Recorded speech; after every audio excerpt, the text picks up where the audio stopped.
Selamat pagi untuk kita semua.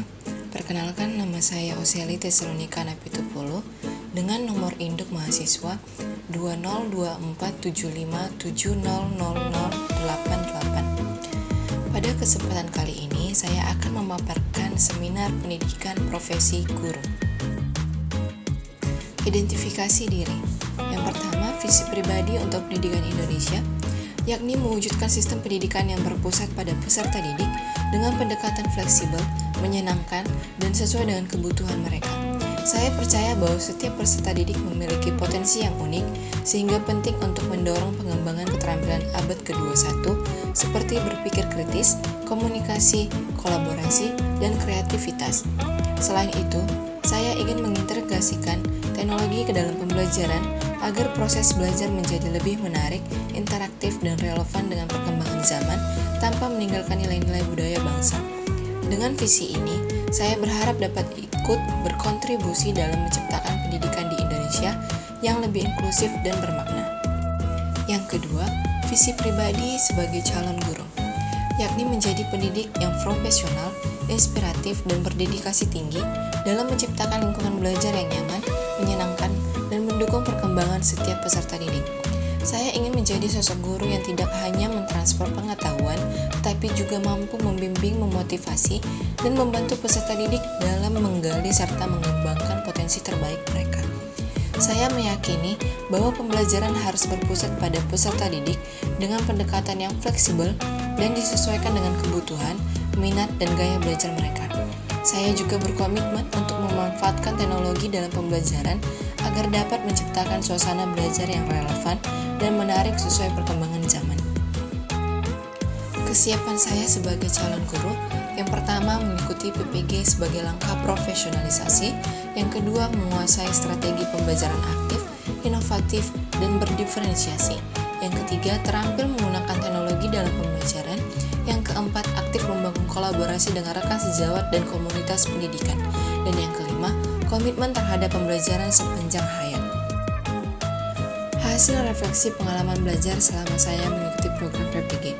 Saya mengambil 2 mata kuliah, yakni yang pertama prinsip pengajaran dan asesmen 2, dan yang kedua itu ada praktek pengalaman lapangan 2. Pada mata kuliah prinsip pengajaran dan asesmen 2, terdiri dari 3 topik, yakni pemahaman karakteristik peserta didik melalui asesmen awal. Pada asesmen awal, saya telah menerapkannya pada praktek pengalaman lapangan 2, yakni berupa asesmen diagnostik non-kognitif, berupa gaya belajar dan minat belajar siswa. Saya telah menerapkannya dan memberikannya dalam bentuk Google Form. Dan yang kedua itu ada asesmen diagnostik kognitif. Saya telah menerapkannya pada PPL 2 juga, yakni dalam berupa quizzes. Dan pada topik 2, yakni pendekatan teaching at the right level pada perencanaan, pengajaran, dan asesmen. Setelah saya memberikan asesmen awal berupa asesmen non-kognitif dan juga kognitif di awal pembelajaran, saya mendapatkan hasil. Melalui hasil tersebut, saya membagi peserta didik sesuai dengan tingkat kemampuannya, yakni yang pertama itu kemampuan mahir, dan yang kedua itu ada kemampuan sedang berkembang, dan yang ketiga itu ada kemampuan baru belajar. Sesuai dengan prinsip teaching at the right level, saya membagi peserta didik menjadi 3 tingkatan sesuai dengan levelnya. Yang kedua, pada mata kuliah praktek pengalaman lapangan 2, hasil yang saya terima yang pertama itu menerapkan pendekatan TRL, CRT, dan pembelajaran berdiferensiasi yang berpusat pada peserta didik, di mana saya mendapatkan hasil di mana anak-anak peserta didik itu mulai termotivasi dan juga mulai aktif dalam pembelajaran matematika, terlihat dalam diskusi kelompok peserta didik yang sesuai dengan TRL dan CRT dan juga berdiferensiasi sesuai dengan kontennya. Anak-anak peserta didik mulai aktif dalam pembelajaran matematika.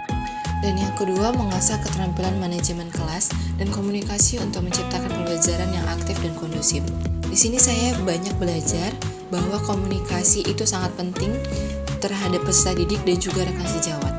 Karena dengan komunikasi yang baik, saya dapat mendapatkan respon yang baik juga dalam pembelajaran dengan peserta didik, dan juga saya mendapatkan komunikasi terhadap rekan-rekan sejawat tentang bagaimana pembelajaran yang efektif, yang aktif, yang saya dapat terapkan pada pembelajaran saya di dalam ruang kelas. Dan yang ketiga, melakukan refleksi rutin untuk memperbaiki strategi pembelajaran. Di sini saya selalu aktif dan rutin memberikan refleksi pembelajaran pada akhir pembelajaran yang telah saya berikan, seperti menanyakan pembelajaran apa yang sudah kita terima pada hari ini, apakah media pembelajaran yang diterima dapat diterima atau tidak, apakah rumit atau tidak, dan juga apakah LKPD yang telah saya berikan itu rumit untuk dikerjakan atau tidak. Dan saya juga aktif dalam melakukan refleksi terhadap guru pamong saya, melakukan refleksi seperti pertanyaan apakah pembelajaran yang telah saya berikan itu efektif atau tidak, seperti itu. Dan yang keempat itu aktif mengikuti kegiatan sekolah seperti rapat, program sekolah sehat, dan diskusi dengan guru pamong. Di sini saya belajar bahwa tugas guru bukan hanya sekedar mengajar, tapi semua administrasi sekolah banyak seperti piket dan juga modul ajar itu juga harus dilakukan oleh guru dan harus diselesaikan oleh guru. Artefak pembelajaran pada mata kuliah prinsip pengajaran dan asesmen 2. Yang pertama itu ada asesmen diagnostik dan kognitif, gaya belajar dan minat belajar berupa Google Form. Dan yang kedua itu ada asesmen diagnostik kognitif dengan bantuan aplikasi Quizzes. Dan yang ketiga itu ada teaching at the right level. Di sini ada artefak mengenai video pembelajaran dengan prinsip pendekatan teaching at the right level pada PPL 2, dan juga ada modul ajar dengan pendekatan teaching at the right level. Dan yang keempat itu ada culturally responsive teaching. Di sini juga ada video pembelajaran penerapan culturally responsive teaching pada pengajaran di PPL 2, dan juga ada modul ajar dengan prinsip pendekatan culturally responsive teaching. Artefak pembelajaran pada mata kuliah praktek pengalaman lapangan 2. Di sini yang pertama itu ada modul ajar pembelajaran matematika.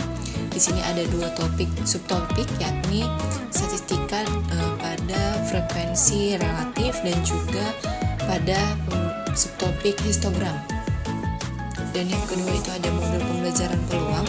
Di sini saya memberikan modul ajar yang sesuai dengan pendekatan teaching at the right level dan culturally responsive teaching yang telah saya terapkan pada PPL 2. Dan yang ketiga ini ada games pembelajaran pada topik peluang. Saya menggunakan bantuan aplikasi WordWall untuk memberikan kuis berupa games pembelajaran peluang. Di sini juga saya terapkan teknologi pada pembelajaran praktek pengalaman lapangan 2. Dan yang keempat itu ada dokumentasi PPL 2. Di sini saya ada dokumentasi selama saya mengajar mandiri, dan juga di sini saya menerapkan diskusi kelompok dan juga menerapkan pendekatan teaching at the right level dan juga pendekatan culturally responsive teaching, dan juga berdiferensiasi konten, dan juga penerapan teknologi pada pembelajaran PPL. Rencana tindak lanjut yang pertama itu pengembangan kompetensi dan praktik pembelajaran profesional. Langkah-langkah yang saya lakukan yang pertama mengikuti pelatihan dan seminar pendidikan untuk meningkatkan pemahaman terhadap kurikulum dan pedagogi terkini. Yang kedua itu aktif dalam komunitas belajar dan MGMP untuk berbagi praktik baik dan memperluas wawasan. Dan yang ketiga itu menerapkan teknologi pendidikan dalam pembelajaran, misalnya dengan Quizzes, GeoGebra, Google Classroom.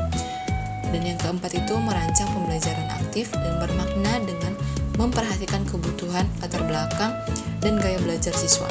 Dan yang kelima menyediakan asesmen formatif dan umpan balik untuk mendukung kemajuan belajar setiap individu. Dan yang kedua itu ada penanaman nilai, etika profesi, dan refleksi diri. Langkah-langkah yang saya lakukan yakni yang pertama, menjalankan tugas dengan penuh tanggung jawab, kejujuran, dan menjunjung tinggi kode etik guru. Dan yang kedua, menumbuhkan karakter positif pada siswa seperti disiplin, kerjasama, empati, dan rasa tanggung jawab melalui pembelajaran. Dan yang ketiga, melakukan refleksi berkala terhadap praktik mengajar untuk terus memperbaiki diri. Dan yang keempat, membangun hubungan positif dengan siswa, menjadi pendengar yang baik dan menciptakan lingkungan belajar yang suportif. Dan yang kelima, menjadi teladan dalam sikap, tutur kata, dan perilaku baik di dalam maupun di luar kelas. Desain pembelajaran. Pada desain pembelajaran, saya menerapkannya dengan menggunakan Google Slide. Berikut ini Google Slide desain pembelajaran, yakni berupa materi peluang. Di sini ada halaman muka dan juga profil saya, dan modul pembelajaran, bahan ajar, dan games peluang.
Pada desain pembelajaran ini, saya telah menerapkan TRL dan CRT. Penerapan Teaching at the Right Level ini tampak pada pembagian kelompok peserta didik menjadi 3 kemampuan, yakni kemampuan mahir, yang kedua itu kemampuan sedang berkembang, dan yang ketiga itu baru belajar. Pada kemampuan mahir itu terdiri dari 1 kelompok, kemampuan sedang berkembang terdiri dari 2 kelompok, dan kemampuan baru belajar itu terdiri dari 4 kelompok. Setiap LKPD yang saya berikan itu memiliki soal yang berbeda, tapi memiliki tingkat kemampuan yang sama. Dan penerapan cultural responsive teaching pada desain pembelajaran yang telah saya berikan itu terletak pada ice breaking, yakni berupa word search. Word searching itu di mana saya memberikan materi peluang untuk dicari pada word search, dan juga ada budaya Betawi yang akan mereka cari pada word search. Dan juga penerapan cultural responsive teaching-nya terletak pada LKPD, soal-soal LKPD yang telah saya berikan. Sekian hasil pemaparan saya mengenai seminar pendidikan profesi guru. Saya ucapkan terima kasih banyak.